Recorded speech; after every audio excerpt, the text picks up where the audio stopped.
Hi friends, ఎలా ఉన్నారు? దేవుని పరిశుద్ధ నామానికి స్తోత్రం. ఈరోజు ఒక మంచి అంశం ద్వారా, మంచి ఒక టాపిక్ ద్వారా మీ మధ్యలో వస్తున్నాము. ఈరోజు ఎక్స్ హిందూ యూట్యూబ్ ఛానల్ని వీక్షిస్తున్న ప్రతి ఒక్కరికి ప్రభు పేట వందనాలు. ఈరోజు మన యొక్క అంశంని కానీ చూసినట్లయితే, తల్లి లాంటి వదిన నిండు గర్భవతిని మానభంగం చేసిన ఋషి ఎవరో తెలుసా? ఇది అనేక మంది భారతీయులకు తెలియనటువంటి ఒక భయంకరమైన రహస్యము. దీన్ని మీరు తెలుసుకునేటప్పుడు మీకు ఒక మంచి క్లారిటీ వస్తుంది.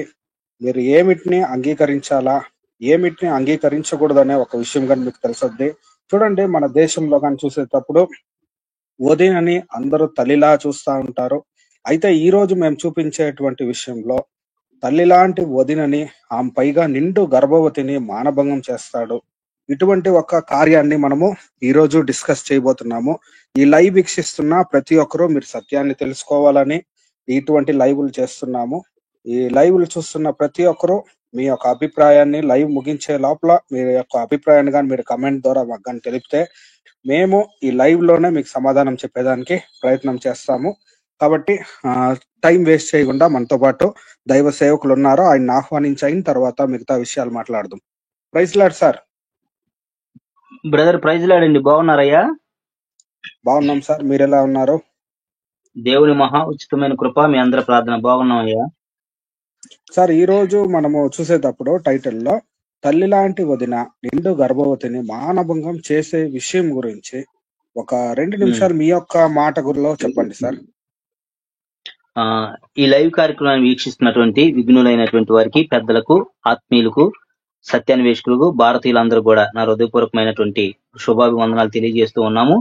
మరి ఎవరైతే బైబిల్లో వావి వరుసలు లేవు, బైబిల్లో బూతులు ఉన్నాయి అని ప్రచారం చేస్తున్నారో, బైబిల్లో వావి వరుసలు లేవు అని ప్రచారం చేస్తున్నటువంటి వారు మరి ముఖ్యంగా అలాంటి వారికి నేను తెలియజేసేది ఏంటంటే, బైబిల్లో ఆనాటి కాలంలో మనుషులు కొంతమంది తప్పు చేస్తే వారిలాగా మీరు చేయొద్దు, వారిలాగా మీరు బ్రతకొద్దు అని దేవాతి దేవుడు మానవ జాతికి ఒక కట్టడ విధించి వావి వరుసలు కలిగి జీవించాలని వారికి నేర్పించడం జరిగింది.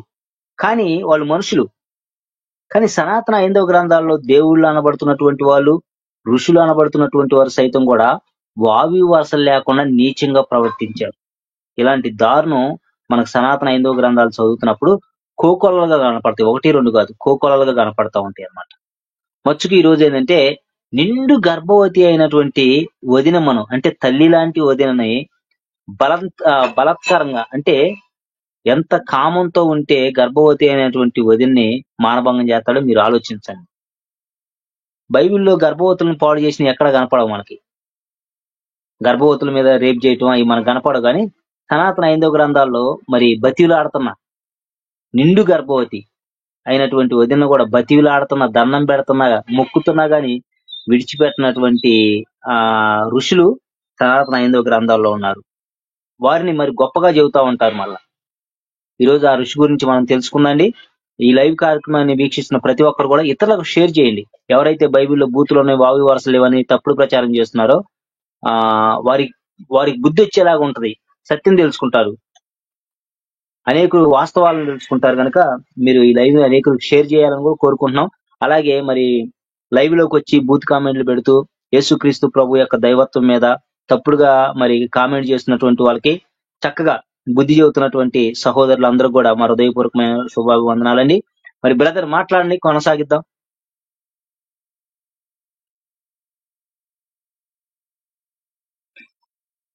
బ్రదర్ సార్, ఈ లైవ్ ఇటువంటి లైవ్ లో మనం ఎందుకు చేస్తున్నామో చూసే వీక్షకులకు అర్థమయ్యేలాగా ఒక వీడియో క్లిప్ మనం ప్లే చేద్దాం సార్. చేయండి బ్రదర్.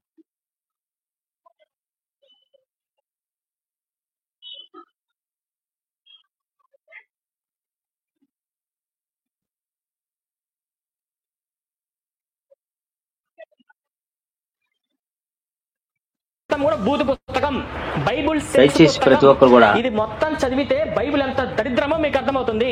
నేను చెప్తున్నా బహిరంగంగా. ఎందుకంటే అందులో యేసు ప్రభు దేవుడు కాదు. యేసు ప్రభు దేవుడు అంటేనే నరకానికి వెళ్తారు. మీకు స్పష్టమైన ఆధారాలు అందులో ఉన్నాయి. అందరూ చదువుకునే వాళ్ళే కదా. ఇంకోటి ఏంటంటే, యేసు ప్రభును పూజించింది ఎవరంటే శ్రీకృష్ణ పరమాత్ముడు. యేసు ప్రభు ఎవరంటే శ్రీకృష్ణ భక్తుడు. మేరీ ఎవరితో కడుపు చేయించుకుందో తెలుసా? ఎవరో భర్తను యేసేపుని పెట్టుకొని పరిశుద్ధాత్మతో కడుపు చేయించుకుంది. కడుపు చేయించుకుని యేసుని కన్నది. వాడు వ్యభిచార వంశంలో పుట్టినవాడు కదా యేసు ప్రభు. బహిరంగంగా చెప్తున్న వీడియోలో, నేను బహిరంగంగా చెప్తున్నా, యేసు ప్రభు ఒక వ్యభిచార వంశంలో పుట్టాడు. చూసిండ్రు కదా ప్రియ వీక్షకులారా, హైందవ సహోదరి సహోదరులారా, మేము ఎందుకు ఇటువంటి లైవ్లు చేస్తున్నామంటే అనేక మంది మతోన్మాదులు ఎప్పుడు చూసినా కానీ బైబుల్ మీద ఏదో ఒక రకంగా చెడుగా సమాజంలో చిత్రీకరించాలని బైబుల్ని అపప్రచారం చేస్తూ యేసు ప్రభుని బహు దారుణంగా నిందిస్తా ఉన్నారు. కొన్ని వీడియోలు అయితే మేము చూపించే కావద్దు, ఎందుకంటే అవి చూపించేటప్పుడు మాకు కాపీ రైటే పడతా ఉంది. ఇలా దారుణంగా దూషించే వాళ్ళు అధికంగా ఉన్నారు. కాబట్టి వీళ్ళకందరికీ బుద్ధి రావాలని, మళ్ళీ సత్యాన్ని ప్రజలందరూ తెలుసుకోవాలా. వీళ్ళు బైబిల్ గురించి చెప్పేటప్పుడు ఎప్పుడు చూసినా గానీ అబద్ధాలు చెప్పి సమాజంలో ప్రచారం చేస్తూ ఉన్నారు. నిజమేమని, వాస్తవం ఏమని మనము చెప్పాలని ఇటువంటి లైవ్లు చేస్తున్నాము. కాబట్టి మనము టైము ఈ రోజు అంతా వేస్ట్ చేయకుండా మనతో పాటు దైవ సేవకులు ఉన్నారు, ఆయన సమయాన్ని అప్పగిద్దాం. మనం టాపిక్ లోనికి డైరెక్ట్ గా వెళ్దాం. సార్, సమయాన్ని మీకు అప్పగిస్తున్నాను, మీరు స్టార్ట్ చేయండి సార్. Okay brother. మరి ప్రతి ఒక్కరు కూడా వాస్తవాలను తెలుసుకోండి. బైబిల్లో మనుషులు తప్పు చేశారు, వారులాగా మీరు తప్పు చేయొద్దని మహాపరిశుద్ధుడైనటువంటి దేవుడు తెలియజేయటం జరిగింది. కానీ సనాతన హైందవ గ్రంథాలు ఈ విషయాలు మనకు చెప్పరండి. మళ్ళా పైపెచ్చి కరుణాకర్ సిగ్నా గారు ఈ క్రైస్తవ ప్రచారకులు అంటే దైవజనులు, పాస్టర్లు బైబిల్లో ఉన్న విషయాలు చెప్పకుండా దాచిపెడుతున్నారని చెప్పేసి క్రైస్తవ ప్రచారకులు దాచిపెడుతున్న బైబిల్ దేవుని నిజ స్వరూప స్వభావాలని ఒక బుక్ కూడా రాశారన్నమాట. లోకమెరుగున యేసు మరొక రూపం అని. లోకం యేసుక్రీస్తు ప్రభు యొక్క జీవిత చరిత్ర అంతా లోకానికి తెలుసు. ఎందుకంటే ప్రతి ఒక్కరికి అందుబాటులో ఉండే ఏకైక గ్రంథం పరిశుద్ధమైనటువంటి బైబిల్ గ్రంథం మాత్రమే. బైబిల్ గ్రంథాన్ని చదువుకుని యేసు ప్రభు వారి యొక్క జీవిత విధానం, ఆయన ఎలాగ జీవించారు, ఎలాగ పుట్టారు అందరికీ తెలుసు. కానీ తెలియంది ఏంటంటే సనాతన హైందవ గ్రంథాల్లో ఉన్న విషయాలు మాత్రమే తెలియవు ప్రజలకి, ఎందుకంటే అవి అందుబాటులో ఉండవు కనుక. నేను మీకు తెలియజేసేది ఏంటంటే ఎందులో వావి వరుసలు లేవు. వీలు కుదిరితే అక్కది కూడా వేయండి బ్రదరు, వావి వరుసలు లేవు అనేది కళ్యాణ్ అక్కది. అయితే ఎందులో వావి వరుసలు లేవని ఎట్లా తెలిసిద్దండి ప్రజలకి? మీరు గ్రంథాలు ప్రజలకు అందుబాటులో తేరు, గ్రంథాలన్నింటిని కూడా అందుబాటులో తెస్తేనే కదా ప్రజలకు వాస్తవాలు తెలిసేది. నా సలహా ఏంటంటే సనాతన హైందవ గ్రంథాలని, అష్టాదశ పురాణాలను, 18 పురాణాలని, 4 వేదాలని, 108 ఉపనిషత్తుల్ని, రామాయణం, మహాభారతాన్ని, భాగవతాన్ని, వీటన్నిటిని కూడా మీరు ఏం చేస్తారంటే కనీసం మండలానికి ఒక ప్రాంతంలో, మండలానికి ఒక చోట ఉండేటట్టు ఏర్పాటు చేయండి. పెద్ద ఖర్చు ఏం కాదండి, లక్షల రూపాయలు అయితే కావు కదా, ఈజీ. మండలానికి ఒకసారి.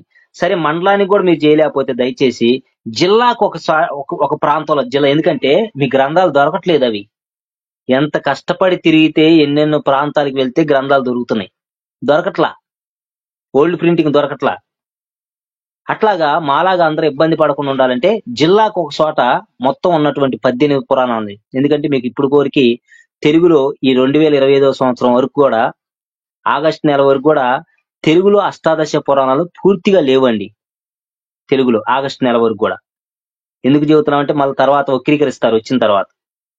ఇప్పటి వరకు తెలుగు వచనంలో లేవు, ఇటు శ్లోక తాత్పర్యంతో కూడా పూర్తి కంప్లీట్ ఉన్నటువంటి పురాణాలు లేవు.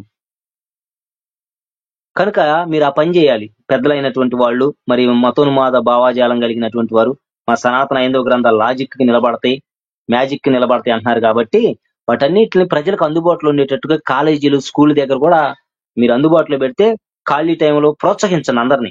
ఇటు బైబిల్ పెడదాండి, సనాతన హైందవ గ్రంథాలు కూడా పెడదాండి. ఖాళీ దొరికినప్పుడు చదువుకోమని ప్రోత్సహిద్దండి. ఏ చదువుకొని ఎందులో బూతులు ఉన్నాయో, ఎందులో వావి వరుసలేవో ప్రజలు నిర్ణయించుకుంటారు, మనంగా డిసైడ్ చేయాల్సిన ప్రజలు. ఓకేనా? మీకు స్క్రీన్ మీద పెడుతున్నాను చూడండి బ్రదర్, వేయండి బ్రదర్ స్క్రీన్ మీద బుక్. శ్రీ మదాంధ్ర మహాభాగవతం అన్నమాట. ఇది పోతన భాగవతం అంటాము. శ్రీ మదాంధ్ర మహాభాగవతం, పోతన భాగవతం అన్నమాట. నవమ స్కందము 641వ పద్యము, 642వ పద్యం అండి. ఇది విక్టరీ పబ్లికేషన్ వారిది ద్వితీయ సంపుటం అన్నమాట. ఇవి 2 వాల్యూమ్స్ ఉంటాయి, ద్వితీయ సంపుటం. పేజీ నెంబర్ కూడా చెబుతున్నాను చూడండి. పేజీ నెంబరు 285వ పేజీ. పోతన భాగవతం నవమ స్కందము 641, 642 పద్యాలు అన్నమాట ఇవి. అక్కడ మనం చదువుతున్నాం చూడండి, నేను చదువుతున్నాను చూడండి. 641వ పద్యం తాత్పర్యం చదువుతున్నాను. ఒకసారి బృహస్పతి తన అన్న భార్య గర్భవతి అయిన మమతను చూసి రతి క్రీడకు పూనుకోగా గర్భంలో ఉన్న శిశువు భయపడి వద్దు, ఇది నీకు తగదు అని మొరపెట్టుకున్నాడు. జాగ్రత్తగా వినాలి. ఒకసారి అంట బృహస్పతి, ఎవరు ఈ బృహస్పతి అంటే దేవతల గురువు అన్నమాట. దేవతలకే గురువు అన్నమాట. ఎవరినైతే ఇప్పుడు మనం దేవుళ్ళు అంటున్నామో వాళ్ళకు గురువు అన్నమాట. అలాంటి బృహస్పతి తన అన్నగారి భార్య అయినటువంటి వదినమ్మను అన్నమాట, నిండు చూలాలు గర్భవతి, తల్లి లాంటి వదిన అయినటువంటి ఆమెతో రతి క్రీడ అంటే సెక్స్ చేయటం కొరకు పూనుకున్నాడు అన్నమాట. అప్పుడు ఆమె గర్భంలో ఉన్నటువంటి శిశువు అంట భయపడి ఇది నీకు తగదని మొరపెట్టుకున్నాడు బృహస్పతికి. అయినా గాని బృహస్పతి జాలి దయ కనికరం లేనటువంటి వాడుగా ఉండి తన కామవాంఛని, తన మృగవాంఛని నిండు గర్భవతితో తీర్చుకోవటానికి ముందుకు అడుగులు వేస్తూ ఉన్నాడు అన్నమాట. అప్పుడు బృహస్పతి తమకంతో వాడిని గుడ్డివాడిపో అని శపించగా ఏం చేశాడు, గర్భంలో ఉన్నటువంటి శిశువు అంట బృహస్పతిని ఇది నీకు తగదని వేడుకోవటం. మరి ఇది లాజిక్కేనా కరుణాకర్ గారు? గర్భంలో ఉన్నటువంటి శిశువు, బయటికి రానటువంటి శిశువు, పిండం రూపంలో ఉన్నటువంటి శిశువు బయట భూమి మీద ఉన్నటువంటి బృహస్పతిని వేడుకుంటే గర్భంలో ఉన్నటువంటిది బృహస్పతి కనపడిందా? వీటిని పెట్టగలనరా? మరి బైబిల్కి లాజిక్ లేదా? విఘ్నులు మీరు ఆలోచించండి. అయితే చూడండి, నేను చదువుతున్నా. గుడ్డివాడిపోయి చెప్పించగా వాడు కోపించి యోని లోపల వీర్యం పడేలాగా తన్నాడన్నమాట. యోనిలో ఉన్నటువంటి ఆ వీర్యాన్ని అంట బయటికి తన్నేసాడన్నమాట. ఏది? లోన ఉన్నటువంటి తన వదినమ్మ గర్భంలో ఉన్నటువంటి పిండం ఈ బృహస్పతి స్ఖలించినటువంటి వీర్యాన్ని బయటికి తన్నేశాడన్నమాట. అర్థమైందా? అది బిడ్డగా నేల మీద పడిందంట. బ్రదర్, ఇదే మరీ విచిత్రంగా ఉంది. యోనిలో పడినటువంటి వీర్యాన్ని బయటికి తంటే ఆ వీర్యం అంటే కింద పడి బిడ్డగా మారిందంట అండి. దీనికి ఏమైనా లాజిక్ ఉందా? ఇది లాజిక్కా లేకపోతే మ్యాజిక్ మీరే ఆలోచించాలి. కామెంట్ చేయండి. నేల మీద పడింది. అప్పుడు మమత ఆ బిడ్డను వదలలేక బృహస్పతితో వీడిని పెంచు, 2 కొడుకులు కలిగారు, బాగా మనేటట్లు చెయ్యి అన్నది. ఆ బృహస్పతి నేను పెంచలేను, నీవే సాకు, ఆ ధ్వజుని నీవే భరించు అంటూ ఆమెను వదిలి వెళ్ళాడు. 642వ పద్యం తాత్పర్యం కూడా చదువుతున్నాను. ఇట్లా బృహస్పతి తన అన్నయ్యకు ఉచెద్దుని, ఇక్కడ చూడండి, నేను సుమారుగా 4 రకాల రచయితల్ని మహాభాగవతాన్ని తీసుకున్నాం, పోతన భాగవతం నుంచి. ఈ 4 రకాల రచయితల్లో 4 రకాలుగా ఉందన్నమాట అక్కడ పేరు. మీకు చూపిస్తాను. ఈ రాత్రి మనకున్నటువంటి సమయంలో 2 రచయితల బుక్స్ మీకు పెడతాము. ఇక్కడ చూడండి, ఉచద్దుని అని ఉంది, అని ఉంది ఇక్కడ. ద్యుని, ఉచద్దుని భార్య అంటే తన అన్న ఉచద్దుడు అనమాట. ఆయన భార్య మమత అని ఉంది ఇక్కడ. బృహస్పతి ఆ శిశువుని చూసి ధ్వజుడైన వీడిని భరించు, నీవే భరించని పరస్పరం వాదులాడుకోవటం వల్ల అతడు భరద్వాజుడు అయ్యాడు. ఎవరు? అర్థమైందా? భరద్వాజుడు ఎవరయ్యాడంటే ఇప్పుడు తన వదిన యొక్క యోనిలో వీర్యస్ఖలనం చేసుకున్నాడు బృహస్పతి. ఆ లోన ఉన్నటువంటి పిండం, ఆ పిండం ఆ వీర్యాన్ని బయటికి దంటే ఆ వీర్యం వచ్చి బయట కింద పడింది అనమాట. ఆ కింద పడినటువంటి బిడ్డ బృహస్పతి అనమాట. మీ అందరికి అర్థమయ్యే ఉంటది. దేవతలు ఇప్పుడు బృహస్పతి మీకు తెలుసు కదా, బృహస్పతి నక్షత్రం అంటుంటారు కదా గ్రహాలు, ఆ బృహస్పతి అయ్యాడంట. చూడండి, గర్భంలో ఉన్నవాడు బృహస్పతి ఇచ్చిన శాపం వలన గ్రుడ్డివాడయ్యాడు. పిమ్మట అట్లా పుట్టిన భరద్వాజుని వదిలి బృహస్పతి మమత తమ దారిని తాము పోయారు. ఇక ఇద్దరు ఎవరి దారిని వాళ్ళు వెళ్ళిపోయారన్నమాట. కడుపులో ఇంకో పిండం ఉంది.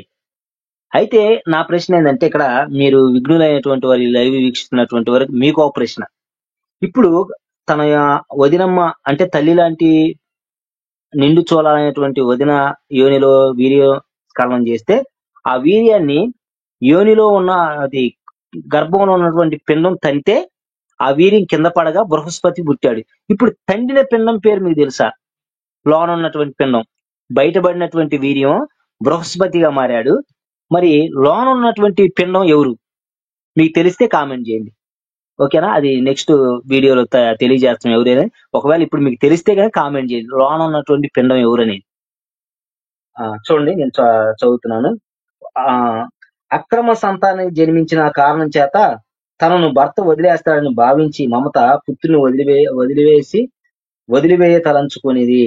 కానీ చూడండి, ఇక మరుత్తులంట ఆ పిల్లవాడిని పోషించి నామకరణం చేసి కొడుకుని కోరిన భరతుడికి ఇచ్చారన్నమాట. ఎవరిని? బృహస్పతిని. చివరికి మరుతులనే వాళ్ళు పోషించి భరతునికి అప్పగించారన్నమాట. పిల్లలు లేనటువంటి భరతుడు బృహస్పతిని, అంటే సొంత వదిన, నిండు చూలాలైనటువంటి గర్భవతి అయినటువంటి వదిన మీద అత్యాచారం చేస్తే, అంటే మానభంగం చేస్తే ఈ బృహస్పతి పుట్టాడని. ఇది మీకు వావి వరుసలు లేనట్లుగా కనపట్లేదా? ఎవరైతే బైబిల్లో వావి వరుసలు లేవని ప్రచారం చేస్తున్నటువంటి ఐందవ సహోదరులారా, ఐందవ మిత్రులారా, ఐందవ పెద్దలారా, అలాగే ఐందవ స్త్రీమూర్తులారా, ఇది మీకు తప్పుగా కనపట్లేదా? ఓహో, మీకు తెలీదా? మీరు గ్రంథాలు చదవరుగా, అందుకే మీకు తెలియదు కాబోదు. చదవండి ఇప్పటికైనా. క్లారిటీగా చెబుతున్నాం కదా. శ్రీమదాంధ్ర మహాభాగవతం అని పోతన భాగవతం అన్నమాట. ఇది బమ్మెర పోతన గారు రచించినటువంటి భాగవతం. ఎందుకంటే భాగవతాలు 2 భాగవతాలు ఉంటాయి. వ్యాస భాగవతం ఉంటది, పోతన భాగవతం ఉంటది. ఇది పోతన భాగవతం. తర్వాత వ్యాస భాగవతం గురించి కూడా మాట్లాడుకుందాం. ఇప్పుడు అర్థమైందా బ్రదర్? ఇంతకీ బ్రదర్ అర్థమైంది సార్. చూడండి, మరి విఘ్నులైనటువంటి వారు మీరు ఆలోచన చేయండి, ఎంత దారుణం ఉంటే. ఇది దారుణంగా కనపట్లేదు మీకు? నిండు గర్భవతి అయినటువంటి వదినమ్మ మీద మానభంగం చేయటం ఏంటండి? ఎంత కామాంధుడైతే అలాంటి పని చేస్తాడు? బైబిల్లో మనుషులు తప్పు చేస్తుందో మీకు బూతుగా తప్పుగా కనపడుతుంది. వావి వరుసలు వీళ్ళు దేవుళ్ళు అంటున్నారు కదా, దేవతల గురువు అంటున్నారు గంట. దేవతలకే గురువు అన్నమాట బృహస్పతి. మరి అలాంటి గురువు అయినటువంటి బృహస్పతి వదిన మీద మానభంగం చేయటం మరి మీకు కళ్ళకు కనపట్లేదా? లేకపోతే మీ కళ్ళు ఏమైనా కాకులు ఎత్తకపోతున్నాయా? చెప్పండి. లేకపోతే తెలిసి దాచి పెడుతున్నారా, లేకపోతే తెలియకుండా ఉంటున్నారా? కనుక విఘ్నులు మీరు కూడా ఆలోచించాలి, వాస్తవాలు తెలుసుకోండి. ఎందులో వావి వరుసలు? మీరు గనక సనాతన ఐందవ గ్రంథాలు అయితే కోకొల్లల విషయాలు కనపడతాయి వావి వరుస లేని. బైబిల్లో మనుషులు తప్పు చేశారు, వాళ్ళకి దేవుడు శిక్షించాడు, పశ్చాత్తాపంలో క్షమించాడు, చేరదీశాడు. వాళ్ళ జీవితానికి ఎప్పుడు తప్పు చేయాల. కానీ కొంతమంది పశ్చాత్తాపం లేదు. కానీ దేవుళ్ళు అంటున్నారు కదా, సొంత గర్భవతి అయినటువంటి వదిన మీద అత్యాచారం చేసి మానభంగం చేసి దేవతల గురువు అయినటువంటి బృహస్పతి పశ్చాత్తాపనట్లు మనకు కనపడదు. మనుషులు తప్పు చేస్తే మీకు బూతుగా కనపడ్డప్పుడు, తప్పుగా కనపడ్డప్పుడు, దేవుళ్ళు గురువులు అనబడుతున్నటువంటి ఋషులు చేస్తే ఎందుకు తప్పుగా కనపడలేదు? అది మా ప్రశ్న. బ్రదర్ మాట్లాడండి, ఇంకో బుక్ వేద్దాం.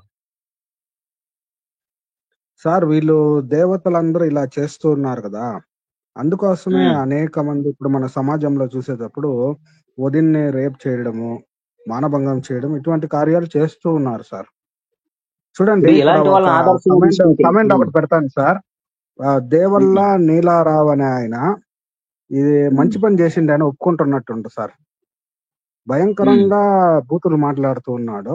ఇతను ఇది చేసింది మంచి పని అని ఒప్పుకుంటా ఉండు. అతను సంస్కారం లేనటువంటి సంస్కారహీనుడై ఉంటాడు. అర్థమైందా? ఒక నిండు గర్భవతి అనేటువంటి వదినమ్మని, తల్లి లాంటి వదినమ్మని మానభంగం చేయటం మంచిదా?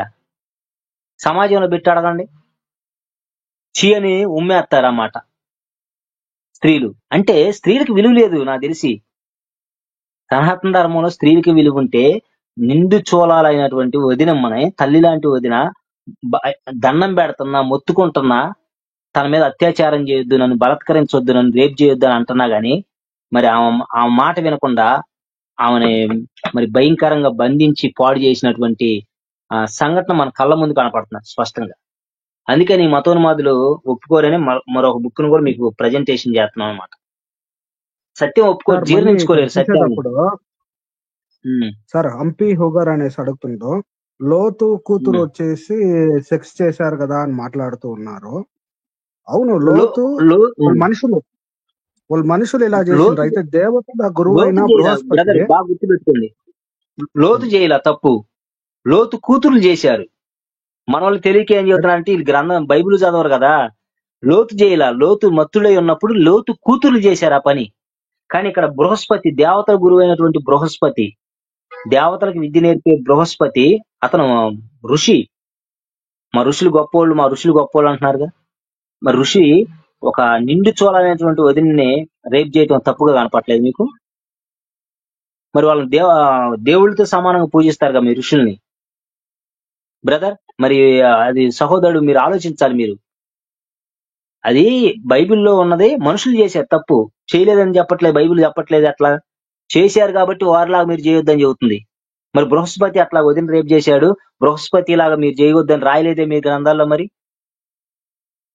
ఎందుకు రాసుకోవాలి అట్లా? మరి మాట్లాడండి బ్రదర్.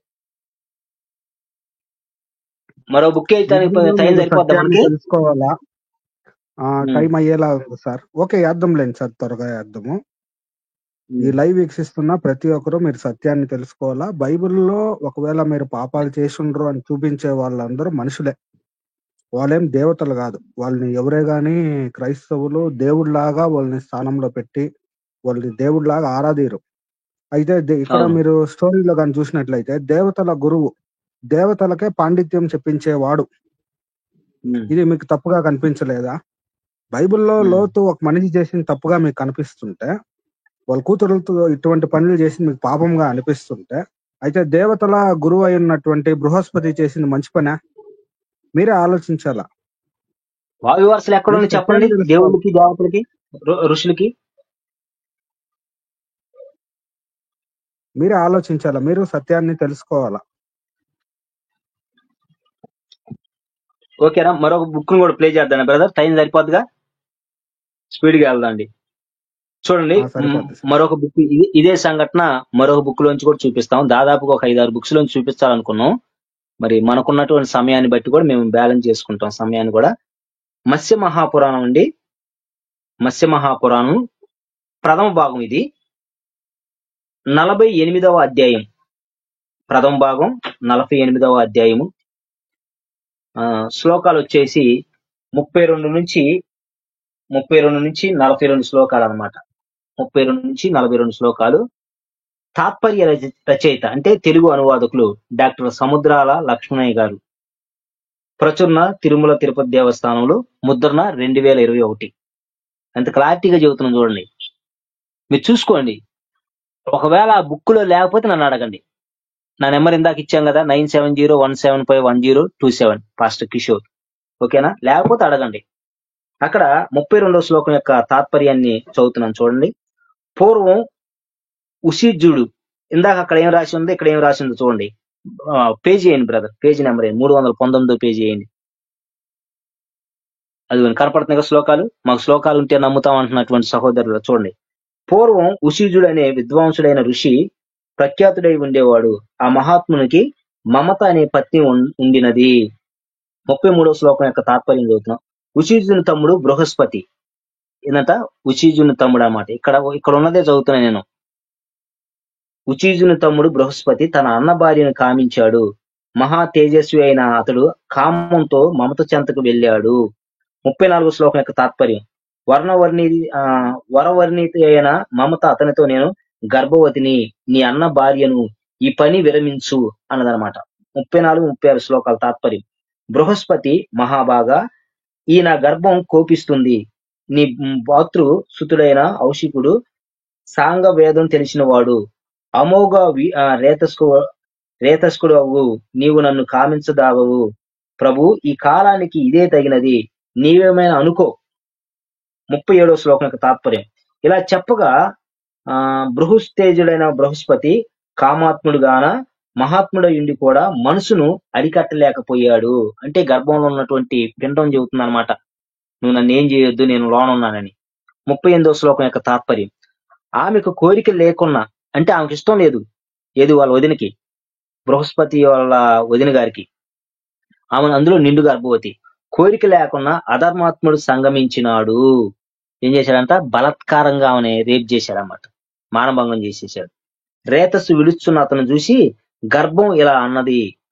ఇది లోన ఉన్నటువంటి గర్భం. మరి లోన ఉన్నటువంటి గర్భాలు మాట్లాడటం ఇదంతా కూడా చాలా ఎంతలో విడ్డూలు అన్నమాట. మీకు గనక 5వ గ్రంథాలు గనక చదివితే ఎన్నో పిట్ట కథలాగా ఉంటాయి అన్నమాట. లోన ఉన్నటువంటి గర్భం మాట్లాడటం ఏంటండి? ఆ? ఏది బయట ఉన్నటువంటి మనిషితో మళ్ళా చూడండి 39వ శ్లోకం యొక్క తాత్పర్యం చదువుతున్నాం. ఓ తాత వాగ దీప, ఇక్కడ ఇద్దరికి చోటు లేదు, నీవు అమోఘ రేతస్కుడువు, నేను ముందే ఇక్కడికి వచ్చాను. లోన ఉన్నటువంటి పిండం చెబుతుంది అనమాట. ఎవరికి? బృహస్పతితో. 40వ శ్లోకం తాత్పర్యం. ఇలా గర్భస్థుడు అనగానే కోపించిన భగవంతుడు బృహస్పతి. ఎవరంట? భగవంతుడు అంట. బృహస్పతిని భగవంతుడి దృష్టిలో చేర్చేశారు. గర్భస్థుడైన జ్యేష్ఠ పుత్రుని శపించాడు. ఎవరు? బృహస్పతి. ఇప్పుడు ఈ గర్భంలో ఉన్నటువంటి శిశువు ఎవరు అనేది మీరు ప్రశ్న అన్నమాట.